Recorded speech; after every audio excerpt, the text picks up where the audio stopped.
You know what, I'm starting to think J.K. Rowling might actually be a real wizard. Because first of all, she managed to enchant the entire world with her Harry Potter books. Second of all, she managed to convince half of Twitter that she was the second coming of Jesus. And even when she writes something really bad, she just casts a spell and you instantly forget about it.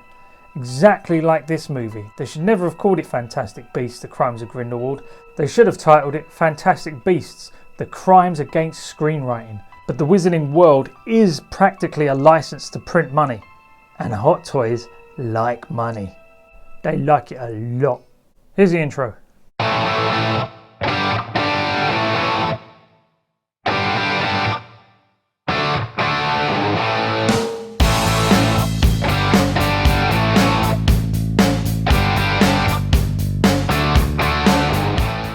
Hi guys, Billy back, and this time we're going to be looking at Gellert Grindelwald from Fantastic Beasts: The Crimes of Grindelwald. And I have to be honest, I watched the movie last night in preparation for this review, and I've already forgotten what the film was about.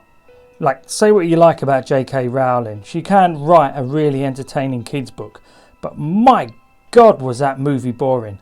I don't know if it was like something they were doing with the audio where everything just seemed muted and lifeless, but even when they were trying to do exciting scenes, they appeared out of nowhere and there was no context or build up to them sometimes. He should really change his name to Johnny Slept, because really that's pretty much what he did through the movie. But you can't blame him. Probably about halfway through the film he realised half of the money's going to go to that crazy bitch, and he probably wasn't so enthusiastic to do the film anymore.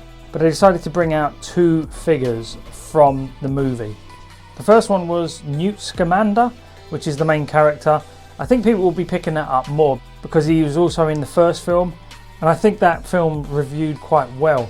But because the license was for the second movie, they also had to do the antagonist, which is Gellert Grindelwald, played by Johnny Depp, which is pretty much the only reason why I picked this figure up, because it is Johnny Depp and I'm a big fan of his. I think he's done so many great movies. So whenever Hot Toys do a figure of him, you know, it piques my interest. And this guy was going for an absolute bargain on Zavvi, so I thought I'd pick him up while the prices were that low.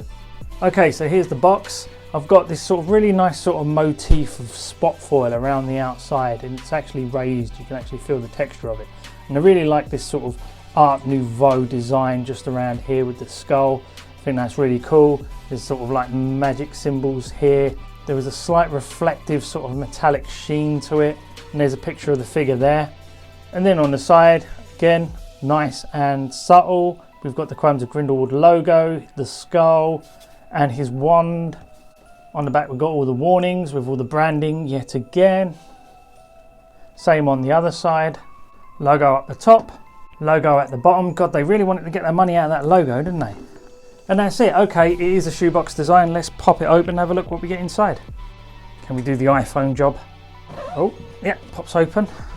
And then inside we have the cast and crew. And I just want to bring your attention to this one here, Lemon Poon.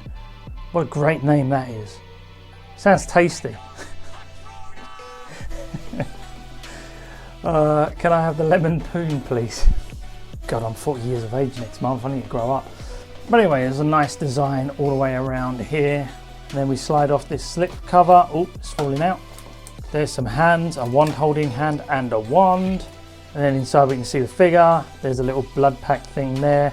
We've got the skulls and everything. All right, let's pop him open and have a look exactly what we get in the package. Okay, let's have a quick look at the accessories. Now, I've got gloves on, and the reason I've got gloves on is simply because yesterday I spilled an entire pot of super glue all over my desk. I got it all over my hands, my clothes, all over everything that was on my desk. My fingers started sticking together. I think my fingers stuck to my trousers at one point. So yeah, I've absolutely shredded the skin on my hands. So instead of just looking all gross and matted up and ruined, so I'm not getting all fancy on you, don't worry. Some of you like the fancy stuff. Anyway, this is the base, Gellert Grindelwald. It's got a nice little metal plate on there. I think at the end of the movie he was standing in the middle of a stone sort of circle, and there was fire going around. It was all blue. It was, yeah, like I said, I can barely remember the damn thing, even though I watched it last night. It's so forgettable. I think I got about an hour and 30 minutes into it, looked at my watch and was like, blimey, is this thing still going on? It does look like it has a little bit of a marble effect in there once I turn it like that, which is really cool. You wouldn't have expected that. So yeah, it's a nice looking base. And yeah, technically it's like a generic Hot Toys base. However, it is a lot better than the first lot of bases they used to use, which is like those little oval ones. Yeah, these are like the new standard now. And he comes with these two really cool looking skulls. I really like how these look. Oh, they're quite grim, aren't they? It was quite an interesting bit in the film there where I think he had to smoke something in order to cast spells or something like that. However, I did notice in the film they wouldn't let him smoke. Or you couldn't watch him smoke. Like every time he inhaled, it cut away from him actually taking in the smoke with just the suggestion of it rather than actually showing it, which was really weird to me. I mean, come on, it's like a magic spell thing and they still couldn't show him inhaling. Some really nice details in here. That print on the front is beautiful. Like a nice little sort of bronze leaf effect to it. Very well painted, very grim. I could see people actually going for this figure just for things like this and then selling the rest of it. Because this would work with so many different figures. TB League, Lady Death things and Red Sonjas. Yeah, these would work really well with it. Why do I get the feeling this was like a last minute intro? Like Johnny Depp was on set and going, "I want a bong." And they were like, "You can't have a bong, it's a kids movie, mate." Like, "I want a bong!" And they were like, okay, can somebody give Johnny Depp an excuse to just smoke his bong on set, please? And who are they to argue with Johnny Depp, eh? I think this bit here ports out of the back. It's like a sort of rubbery tube here. Very flexible. And then this ports into the back of the other one, which is a lot more transparent and clear. And there's a reason for that, which I'm going to show you right now. Okay, it does come with some batteries. Then once you turn it over, flip the switch. Boom, look at that. Some sort of weird, sort of creepy light up effect in there. That is awesome. Sadly, the battery pack on the base of the skull does stick out a little bit. It's not so discreet, which doesn't make it as hidden as I would like it to be, but it's okay. But I could see people online fighting over these once they start getting parted out and sold on eBay, because these will work with so many different figures. And it comes with this cool little bird parrot big feathery thing. It's got some nice really bright green real feathers hanging out the back of it. It's painted well. Very impressive looking accessory. However, there is no moving parts in it. I believe this is one of the creatures that Newt Scamander looks after. I can see a lot of people, especially fans of the Harry Potter franchise, really going googly over this. He also comes with a very miniature blood pact you can hang around his neck. There's no clear translucent bit in the middle where it normally shows the two bits of blood. I believe he had a blood pact with Dumbledore, that's the name, yeah. Looks okay.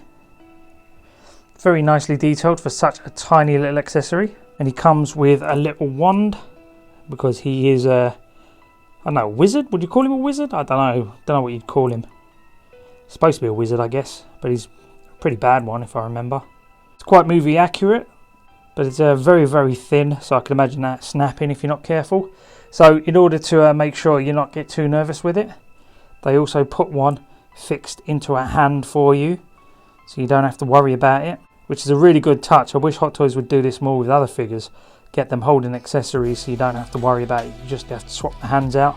And here are the other hands. I'm surprised he didn't have loads of jewellery and rings on.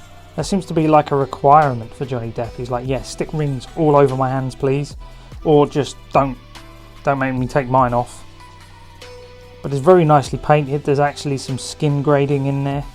It's darker around the knuckles than it is on the back of the hand there. And funny enough, let's have a look. However, the hands aren't realistic. One of the tips isn't missing. It also comes with a wand holding hand, or just like a slight gripping hand. You can put things in there. If you really wanted to put the other wand in there, you could. Or his divorce papers. He comes with this more expressive hand here.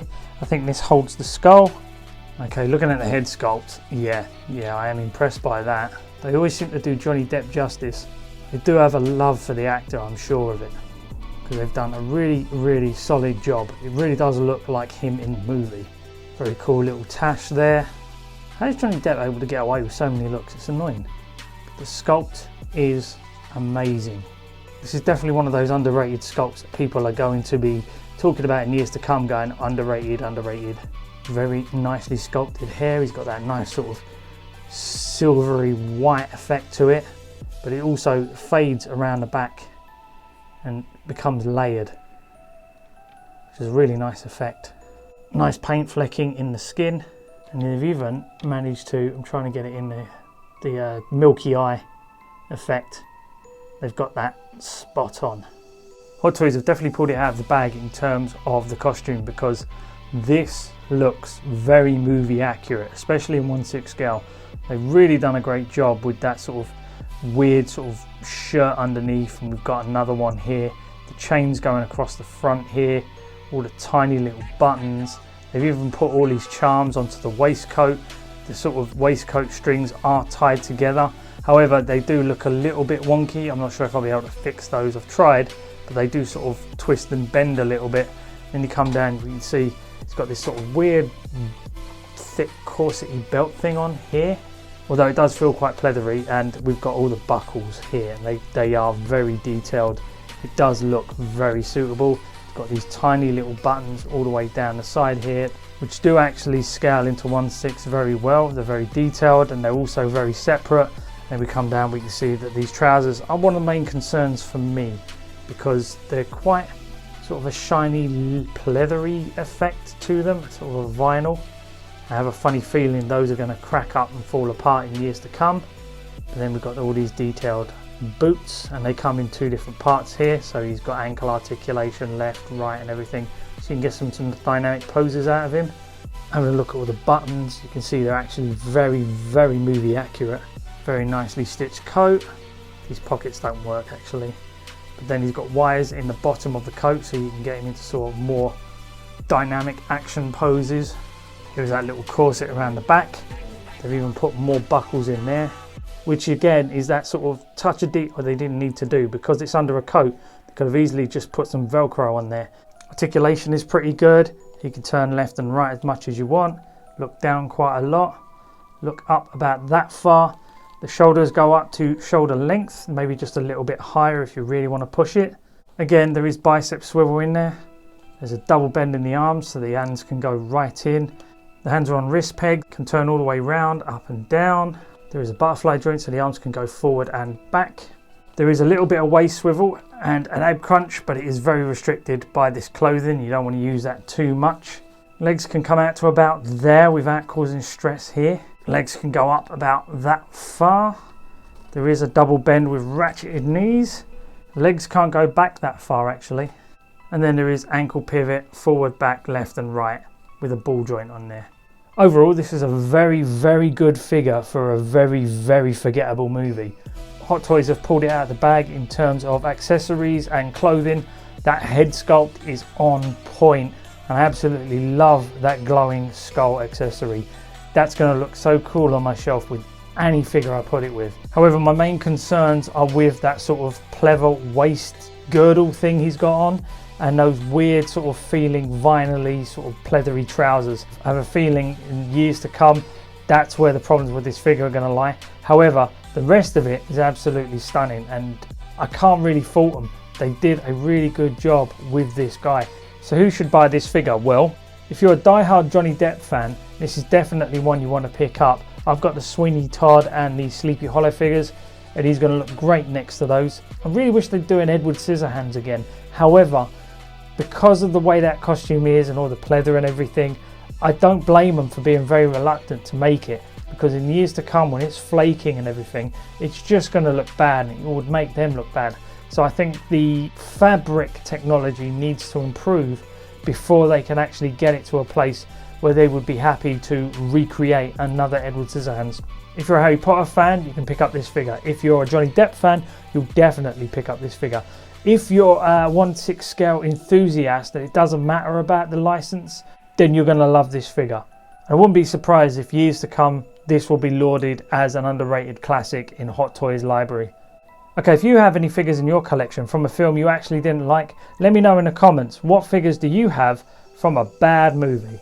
Okay guys, hope you enjoyed the video. Like and subscribe. If you can do me a favour now, if you can magically disappear out of my cave, I'm just going to go change all of my online handles to the name Lemon Poon. Bye bye guys.